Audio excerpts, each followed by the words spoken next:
Hey, what's going on, everybody? This is Chaplain Gilliam coming to you live from my office. Excuse the mess.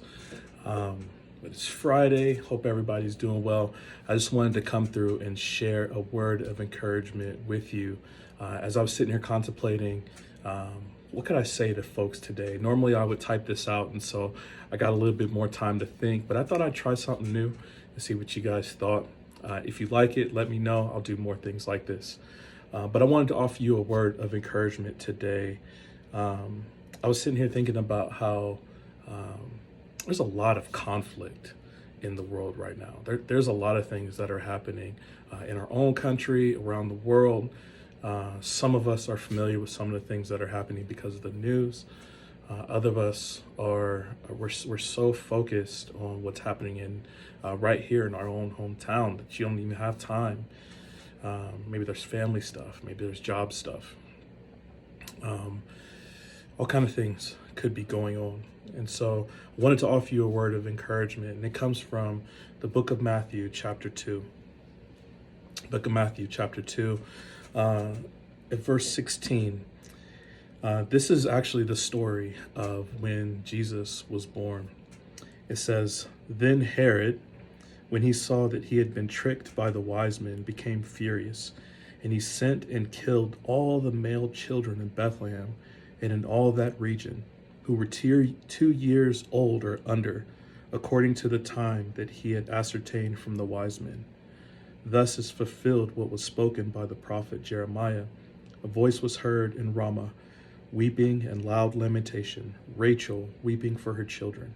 She refused to be comforted because they are no more." This was a hectic time around the time Jesus was born.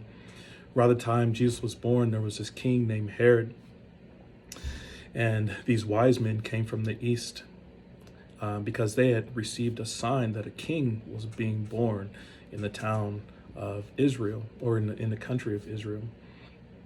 When they got there, the king was furious. He's like, "I ain't had no kids. What's going on?" And so he's trying to get from them, okay, what do you signs say? And they get the impression like, maybe we're not supposed to tell this dude. I think some bad stuff may happen. And so they bounce, they dip out, and the king gets mad, right? And so he tells his dudes to go out and kill every boy in the land. Kill them, 2 years old or under. This is the world Jesus was born into, under a corrupt king, a corrupt government that's decreeing these edicts to go out and kill babies just because he didn't want to be threatened by his rule. Maybe some of you can relate to that. Jesus is not unfamiliar with chaos. Matter of fact, Christ is in the business of doing his best miracles in the midst of chaos. You may have chaotic stuff going on in your home life. You may have chaotic stuff going on at work. Some of us who are going through this vaccination mandate, maybe it feels chaotic for you. I don't know. There's a lot of stuff that you could point to, like I said, around the world, here at home, and it just feels like chaos. Take heart, all of you, whether you're of faith or not. Take heart that God is in the business of doing some of his best work in the middle of chaos.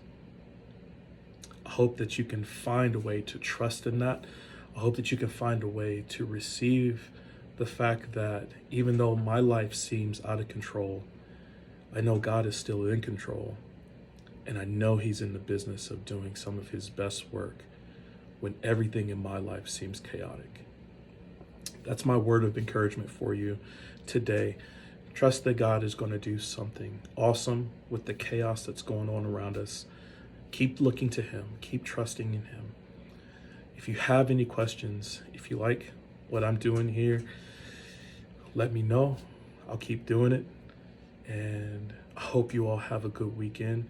May the grace and peace and mercy of God be with you, with all of you. And we'll see you next time.